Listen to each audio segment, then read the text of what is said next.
Hi friends, Patels learning house में आपका स्वागत है।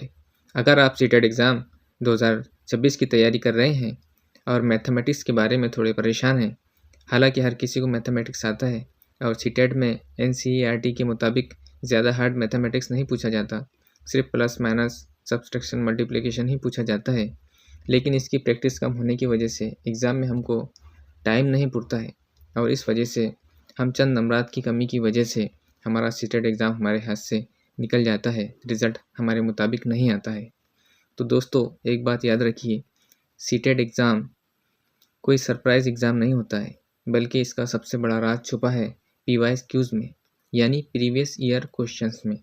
हर साल सीटेट एग्ज़ाम होता है, इसलिए पीवाईक्यूज़ को हम बताते समझते हैं कि पीवाईक्यूज़ से हमको पता चलता है कि कौन सा टॉपिक बार बार पूछा जाता है, किस टॉपिक का क्वेश्चन एग्ज़ाम में आता है और एग्ज़ामिनर आपसे एग्जैक्टली क्या चाहता है।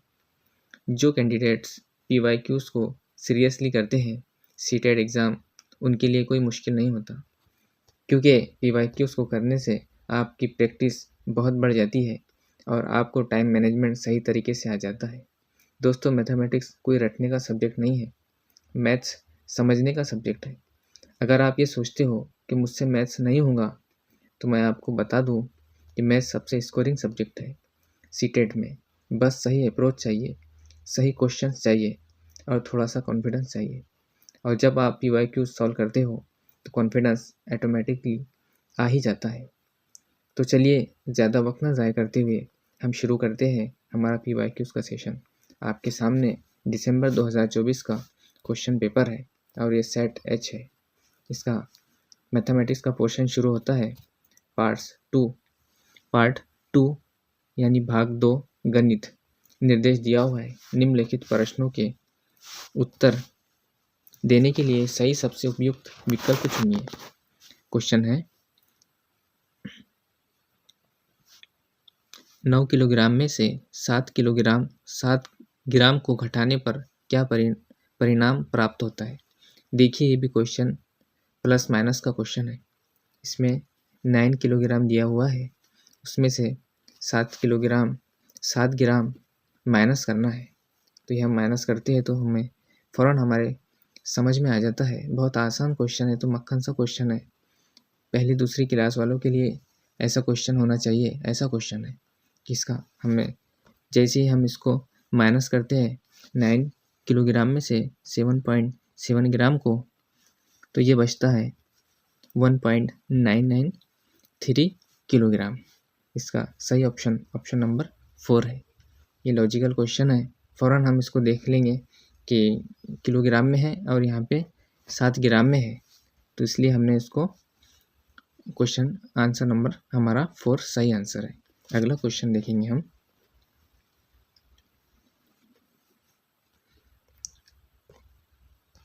क्वेश्चन, कक्षा 3 में 150 बच्चों से उनके पसंदीदा एक फल के बारे में पूछा गया और 5 पसंदीदा फलों के परिणामों को निम्न तालिका में लिखा गया।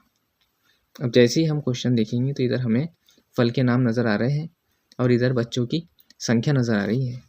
तो हमको जहाँ भी मैथमेटिक्स में हमारा टाइम बचाना है, तो इसकी ट्रिक्स ये है कि हमको ये दिया हुआ है कि इसमें नंबरात है, तो हम इनकी क्या करेंगे, फ़ौरन इनकी प्लस कर लेंगे।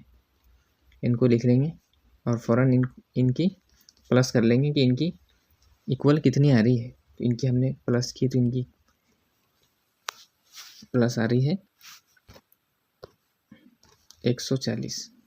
जैसे हमने इनको देखे, इनको लिख लिए, इनकी प्लस कर लिए, 140 आ गया, लिख लिए। अब हम क्या करेंगे, ऑप्शन पढ़ेंगे, सही विकल्प को चुनिए। सेब और अमरूद पसंद करने वाले बच्चों की संख्या समान है। अब हमने देखे सेब के 28 है और अमरूद के 26 है। हाँ, तो ये ऑप्शन हमारा नहीं होगा, क्योंकि ये 26 और 28 समान नहीं होते हैं। अब हम दूसरा ऑप्शन देखेंगे, अंगूर और केलों को पसंद करने वाले बच्चों की संख्या का अंतर 16 है। अब हम देखेंगे अंगूर के 28 है और केला के 14 है, तो इनकी संख्या 16 है। नहीं, ये भी ऑप्शन नहीं हो रहा है, ये भी प्लस माइनस का क्वेश्चन है। तीसरा ऑप्शन है, आम और केला पसंद करने वाले बच्चों की संख्या अमरूद पसंद करने वाले बच्चों की संख्या के दो गुना है। अब हम देखेंगे आम और केला 44, 14 और अमरूद पसंद करने वाले बच्चों की संख्या अमरूद 26। तो देखिए तो इनकी नहीं हो रही, वो भी कैलकुलेशन में ये भी चीज़ें नहीं हो रही। तब हमारे पास बचता है हमारा एक ऑप्शन, 10 बच्चे इस तालिका में दिए गए किसी भी फल को पसंद नहीं करते। तो हमारा ये ऑप्शन नंबर 4 सही है, क्योंकि हमने जैसे ही इनकी प्लस किए तो इनका आंसर आया 140 और सवाल में दिया गया है 150 बच्चों से उनके पसंदीदा एक फल के बारे में पूछा गया। 140 150 में से माइनस किए तो 10 बचते और 10 बच्चों ने इस तालिका में हिस्सा नहीं लिए, इसलिए ऑप्शन नंबर 4 हमारा सही ऑप्शन होगा। इसलिए थोड़ा ध्यान देने पर ही पेन उठाने की भी ज़रूरत नहीं होती। इस तरह से जो क्वेश्चन हमारे सामने गुजरे हैं बहुत ही आसान थे। अब हम देखेंगे हमारा अगला क्वेश्चन।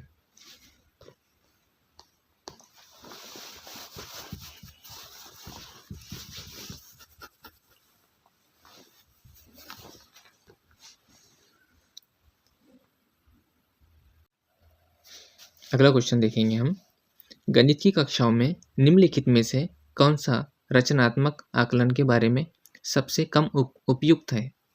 अब देखेंगे हम कि इसके 4 ऑप्शन कौन कौन से हैं। यह विद्यार्थियों की भ्रांतियों की पहचान करने में सहायता करता है। यह संचयी मूल्यांकन उपलब्ध कराता है कि जो बच्चों को श्रेणीबद्ध करने में सहायता करता है। निर्देशात्मक क्रियाकलापों के दौरान विद्यार्थियों की प्रगति को जांचना। विद्यार्थियों की अवधारणात्मक समझ की पहचान करना। अब हमें ये पता होना चाहिए कि रचनात्मक आकलन यानी क्या होता है। रचनात्मक आकलन का उद्देश्य होता है कि पढ़ते समय बच्चों की समझ को जानना, पढ़ते समय बच्चों की स्टूडेंट की समझ को जानना, तुरंत फीडबैक देना, सुधार करना, यानी इसको फॉर्मेटिव अप्रोच है। इसको ड्यूरिंग टीचिंग के पढ़ते समय दरमियान ही बच्चे की फीडबैक को जानना, बच्चे की समझ को पहचानना, इसके लिए ये अप्रोच इस्तेमाल होती है। तो इसका सही ऑप्शन है ऑप्शन नंबर 2 इसका सही आंसर।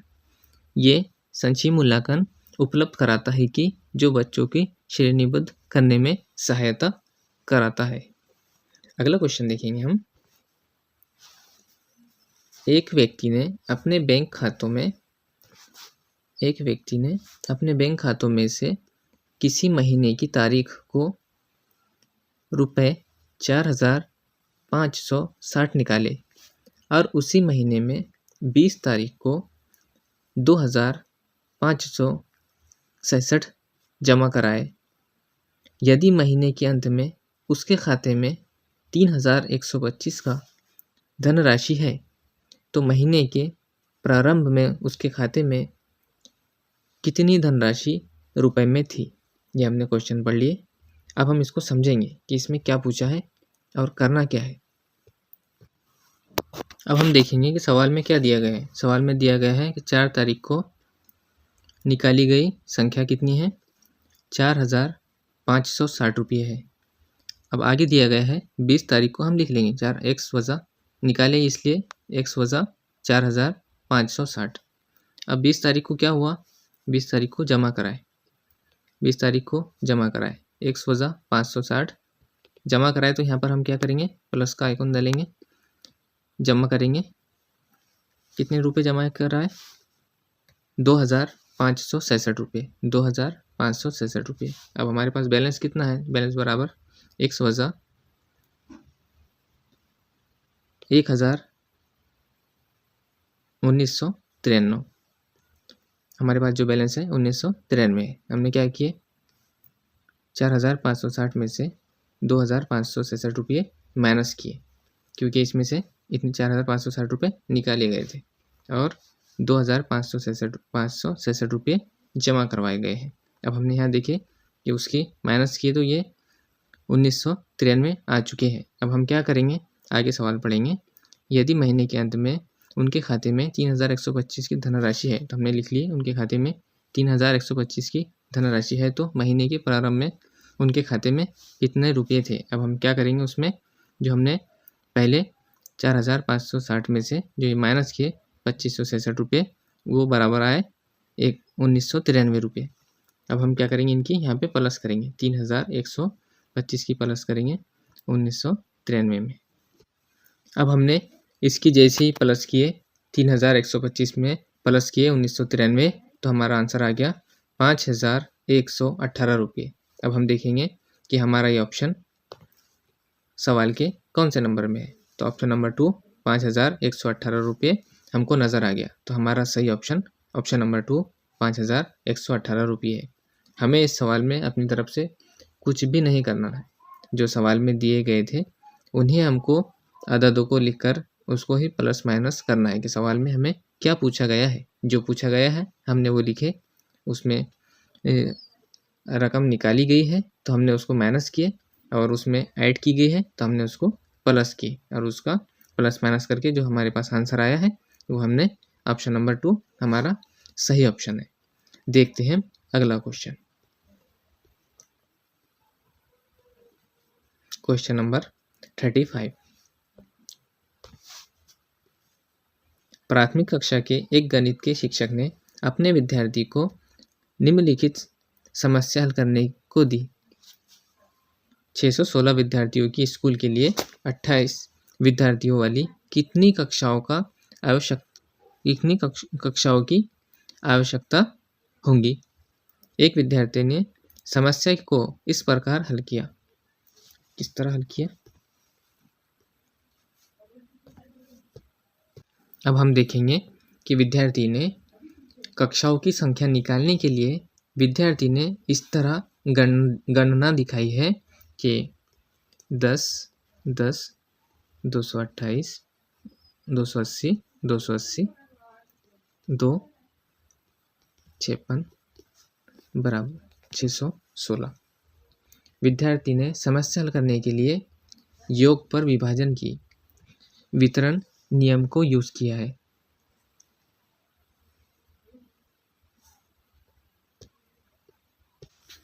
हम देखेंगे कि विद्यार्थी ने इस तरह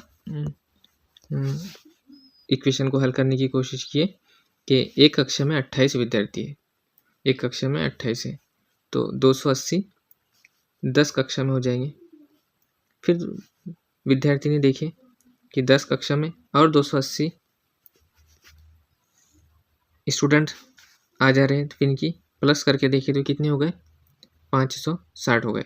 अब उसमें दिया हुआ है कि 616 विद्यार्थी को बैठाना है तो उनके लिए कितनी कक्षाएं लगेंगी। फिर उन्होंने क्या किए, इसको जो बचे थे यहाँ से, तो ये 56 बचे थे तो उनको 2 में विभाजित कर दिए। फिर यहाँ पर इनको 10 + 10 20 + 2 22, फिर इनकी प्लस कर दिए। तो ये हम विद्यार्थी की समझ को समझेंगे कि विद्यार्थी ने ऑप्शन नंबर 4 हमारा सही ऑप्शन है कि विद्यार्थी ने समस्या हल करने के लिए योग पर विभाजन की वितरण नियम का उपयोग किया है। देखेंगे हम हमारा अगला क्वेश्चन। तो दोस्तों, आज के इस PYQs के सेशन में हमने देखा कि सीटेट मैथमेटिक्स के क्वेश्चंस उतने मुश्किल नहीं होते जितना हम सोच लेते हैं। अगर आप रोज़ थोड़ा थोड़ा प्रैक्टिस करो और PYQs को समझो और उनको समझकर सॉल्व करो तो सीटेट क्लियर करना बिल्कुल पॉसिबल है। याद रखिए, सीटेट एग्ज़ाम में सिलेक्शन सिर्फ स्मार्ट स्टडी से होता है, और स्मार्ट स्टडी का सबसे बड़ा हिस्सा है प्रीवियस ईयर क्वेश्चंस। आज की वीडियो के बाद अगर आपको मैथ्स थोड़ी सी भी इजी लगी हो तो समझ लीजिए आप सही डायरेक्शन में जा रहे हो। इसी तरह हम अगले वीडियो में क्वेश्चन नंबर 36 से आगे के क्वेश्चन को सॉल्व करेंगे और आसान भाषा में उसको समझेंगे, और उसके लिए कम वक्त में इजी ट्रिक्स भी लेके आएंगे।